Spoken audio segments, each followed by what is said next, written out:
The eviction notice felt heavy in my hands as I watched Rebecca strut around our childhood home like she owned it. Well, technically she did now, according to the will she presented at the estate lawyer's office this morning.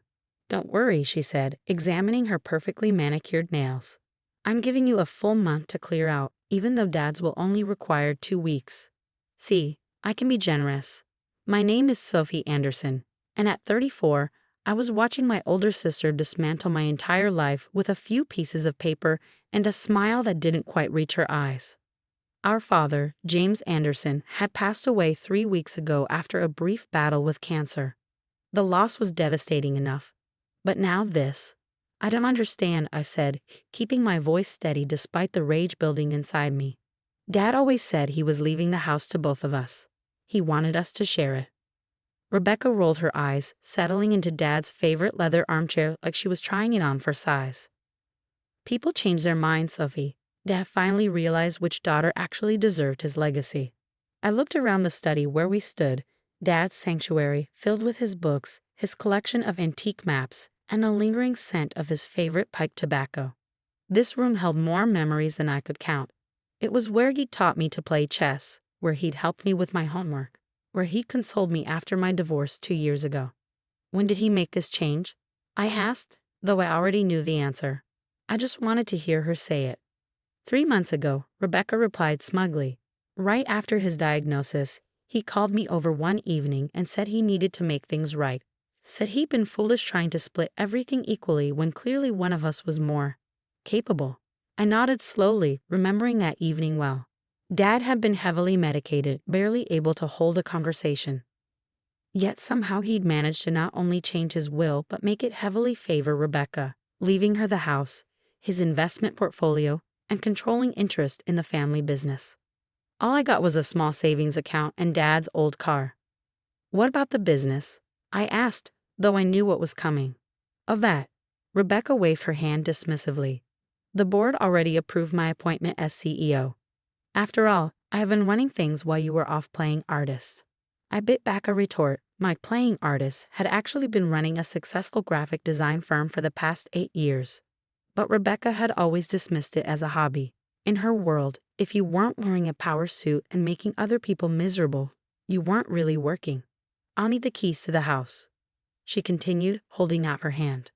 "All copies, please, and don't even think about making extras." I reached into my pocket and pulled out my keyring, carefully removing the house key I'd had since I was 12. But as I did, my fingers brushed against another key, smaller, older, almost forgotten. The key to Dad's private safe. Rebecca didn't know about that safe. Nobody did, except me and Dad. He'd shown it to me on my 30th birthday, hidden behind one of his beloved antique maps. "Keep this between us," he'd said with a wink. "Sometimes a person needs a place for their real treasures." I handed Rebecca my house key, watching as she practically snatched it from my fingers. "I'll have my things out by the end of the month," I said quietly. "Make sure you do," she replied, standing up and straightening her designer blazer. "I'm having the locks changed tomorrow anyway, but I'd hate to have to call the police if you overstay your welcome." As she clicked her way out of the study in her expensive heels, I waited until I heard the front door close. Then I counted to 100, making sure she was really gone. Only then did I move to the far wall, where Dad's prized 1847 map of London hung in its heavy wooden frame. My hands were steady as I lifted it carefully, revealing the small wall safe behind it. The old key fit perfectly, just as it had countless times before. But this time, when I opened the safe, I wasn't looking for the family photos or childhood mementos Dad kept there. I was looking for the envelope he placed inside 3 weeks ago, just days before he died. "Sophie," he'd whispered from his hospital bed, pressing the envelope into my hands. "Put this in the safe. Don't tell your sister. Promise me." I promised, though I hadn't looked inside the envelope at the time. I was too focused on his failing health, on trying to make his last days comfortable. But now, the envelope was exactly where I'd left it, tucked behind a stack of old photographs. My hands trembled slightly as I opened it, pulling out several documents that would change everything. The first was a will, Dad's real will, dated just 2 weeks before his death and properly notarized. But it wasn't the will that made my breath catch in my throat. It was the second document, A detailed record of financial transactions spanning the past 5 years, all in Dad's meticulous handwriting. And at the top, a single sentence that made my blood run cold. Evidence of Rebecca's embezzlement from Anderson Global, estimated total, $2.7 million. There was more: bank statements, transfer records, copies of forged signatures. Dad had been building this file for years, documenting every penny Rebecca had stolen from the company. But the final document was what really made my hands shake. It was a letter written in Dad's distinctive scrawl. My dearest Sophie, if you're reading this, then I'm gone, and Rebecca has probably already tried to take everything. I'm so sorry I couldn't stop her myself, but the cancer moved too quickly. The real will is here, along with everything I've gathered about her theft from the company. I've known about it for years, but I could never bring myself to turn her in. She's still my daughter, despite everything. But I won't let her steal your inheritance too. The proof is all here. Use it wisely. I love you both, but you were always the stronger one, the one who could make the hard choices. Take care of our family's legacy. Love, Dad. I sat down in Dad's leather chair, the one Rebecca had so casually claimed earlier, and began to read through everything carefully. With each page, the full scope of her deception became clearer. She hadn't just forged the will. She'd been systematically draining company accounts for years, covering her tracks with fake investments and non-existent projects. Dad had caught on early but had chosen to document everything instead of confronting her. Maybe he'd hoped she'd stop on her own. Maybe he'd been trying to protect her in his own way. But in the end, he'd made sure the truth would come out. I pulled out my phone and called the one person I knew I could trust with this, Mark Reynolds, Dad's oldest friend and the family's longtime lawyer. "We need to talk," I said when he answered. "It's about Dad's will. The real one." Mark Reynolds' office hadn't changed in 20 years. The same dark wood paneling, the same leather chairs, even the same slightly crooked painting of a sailing ship that had fascinated me as a child. But today, as he reviewed the documents I brought him, the familiar surroundings offered little comfort. "This is extraordinary," Mark said finally, looking up from the papers spread across his desk. James documented everything meticulously. The forged signatures, the fake accounts, even the offshore transfers. He didn't miss a detail. I nodded, thinking of all those evenings Dad had spent working late in his study. He hadn't been just managing the business, he'd been building a case against his own daughter. "What about the will she presented this morning?" I asked. "The one leaving her everything?" Mark's expression darkened. "A forgery, without question. A good one, but still fake. The notary stamp is perfect. But the signature," he pulled out a magnifying glass, examining the document closely. James's real signature had a distinctive loop in the J. This one's missing it. Plus, the date coincides with when he was heavily medicated. He could barely hold a pen, let alone sign legal documents. "So what do we do?" Mark leaned back in his chair, steepling his fingers. "We have two options. We can go straight to the police with evidence of both the forged will and the embezzlement, or—" He paused, studying my face. "We can handle this more strategically." I thought about Rebecca's smug expression as she'd handed me the eviction notice. About all the years she'd dismissed my work, my choices, my entire life as somehow less valuable than hers. "Tell me about strategic," I said. Mark outlined the plan carefully. First, we would quietly file Dad's real will with the probate court, but request a delay in processing. This would prevent Rebecca from making any irreversible decisions about the estate while giving us time to build our case.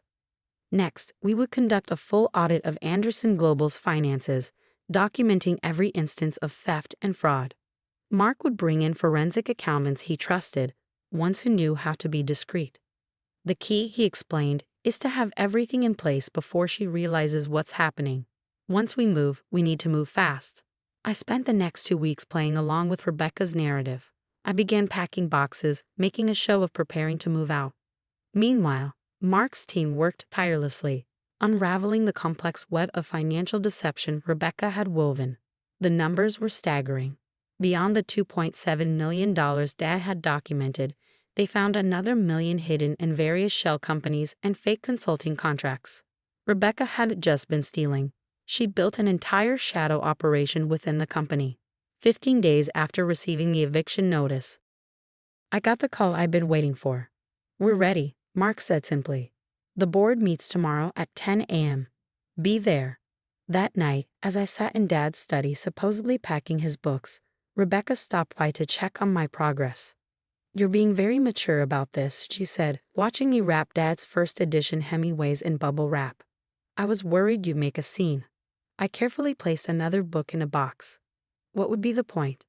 The will is clear, isn't it?" She smiled, that same self-satisfied smile she'd worn since we were children whenever she got her way. "I'm glad you understand. Once you're gone, you should really consider selling Dad's car. I could recommend some dealers." "I'll keep that in mind," I replied, fighting to keep my voice neutral. "By the way, aren't you running late for your dinner with the board members?" Her eyes widened slightly. "How did you know about that?" I shrugged. "Oh, I still talk to people at the company. They keep me updated." Something flickered across her face. Doubt, maybe even fear. But she masked it quickly. "Well, yes, just a routine dinner. Making sure everything transitions smoothly." If she only knew how smooth the transition would be.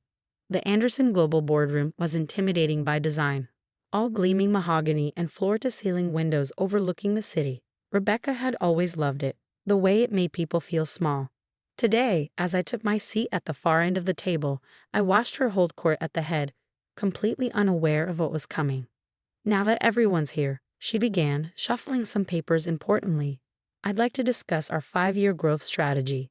Actually, Mark interrupted, rising from his seat. "There's been a change to the agenda." Rebecca's perfectly penciled eyebrows drew together in confusion. "Excuse me?" "I set the agenda, and I don't recall." "The first item," Mark continued as if she hadn't spoken, "is the matter of James Anderson's will. The real one." The color drained from Rebecca's face as Mark began distributing copies of Dad's authentic will to each board member. I watched as her hands began to shake slightly, though she tried to hide it by gripping the edge of the table. "This is ridiculous," she sputtered. "We've already been through this. The will was read weeks ago."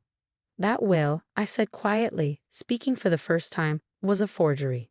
Just like the signatures on all those transfer documents you've been using to steal from the company." The room went deadly silent. One by one, the board members began examining the documents in front of them. Not just the will, but the extensive evidence of Rebecca's embezzlement that Mark's team had compiled. "These are very serious allegations," Thomas Chin, the head of the board, said gravely. "Ms. Anderson, do you have any explanation for these discrepancies?" Rebecca's composure cracked. "This is absurd. Sophie's just jealous because Dad chose me to run the company. She's always been jealous of my success." Success? I couldn't help but laugh. "Is that what you call stealing nearly $4 million from our family's company? I built this company," she shrieked, jumping to her feet. "While you were playing with your little art projects, I was here every day, making the hard decisions. Like the decision to create fake consulting firms to funnel money into your personal accounts." Mark asked mildly, sliding another document across the table. "Or the decision to forge Dad's signature on international wire transfers." Rebecca's eyes darted around the room like a trapped animal's, looking for an ally, an escape route, anything. But she found only shocked and disgusted faces. "Dad knew," I said softly. "He knew everything, Rebecca. He documented it all. But instead of turning you in, he protected you. Right until the end, he was trying to protect you. Then why?" Her voice cracked. "Why reveal it now? Because you couldn't stop, could you? Even after he died, you had to take more. You forged his will, tried to steal my inheritance, and planned to continue bleeding the company dry." Thomas Chen cleared his throat. "The police are waiting in the lobby. Mr. Reynolds has already provided them with copies of all documentation." Rebecca collapsed back into her chair, her carefully constructed world crumbling around her. "You can't do this," she whispered. "I'm your sister." "Yes, you are," I replied, standing up. "And you'll always be my sister. But Dad trusted me to protect his legacy, the real one, not the empire you tried to build on lies and theft." As the police led Rebecca away in handcuffs, I remained in the boardroom, staring out at the city below. The same view she loved so much, the one she thought proved her superiority. The aftermath was exactly what you'd expect. Rebecca was charged with multiple counts of fraud, embezzlement, and forgery. She took a plea deal to avoid a lengthy trial, but still ended up with 8 years in prison. The house, my house now, according to Dad's real will, felt different without the weight of secrets. I kept his study exactly as it was, right down to the antique map hiding the safe. Sometimes I sit in his leather chair, remembering how he taught me that strength isn't about dominating others, but about doing what's right, even when it's hard. Mark helped me restructure the company, implementing new financial controls and bringing in fresh talent. Anderson Global not only survived the scandal but thrived, partly because employees no longer had to work under Rebecca's toxic leadership. A year after everything happened, I received a letter from Rebecca's prison. Her handwriting, once so precise and controlled, was shaky. Dear Sophie, I've had a lot of time to think in here. About Dad, about what I did, about who I became. I don't expect forgiveness. I'm not sure I even deserve it. But I want you to know that I understand now. Dad chose the right person to protect his legacy. I'm sorry for everything. Rebecca. I keep the letter in Dad's safe, along with all the other family documents that matter. Not because I've forgiven her, that will take time, if it ever comes, but because it's part of our story now. A reminder that sometimes the hardest choices are the right ones. The company continues to grow, but differently now. We've established a foundation in Dad's name that provides art education grants to underprivileged kids. My little art projects are finally being put to good use, designing materials for the foundation's programs. Late at night, when I'm working in Dad's study, I sometimes imagine I can smell his pipe tobacco, feel his presence in the room. I think he'd be proud, not just of how I handled Rebecca's betrayal, but of how I'm moving our family's legacy forward. The antique map still hangs on the wall, hiding its secrets, but now it reminds me of something else Dad used to say. The truth always finds its way to the surface. The only question is whether you'll be ready when it does. I was ready, and because of that, everything he worked for, everything he believed in, lives on. As for Rebecca, she'll be eligible for parole in 4 years. I don't know if she's really changed, if prison has taught her what Dad tried so hard to teach her about integrity and responsibility.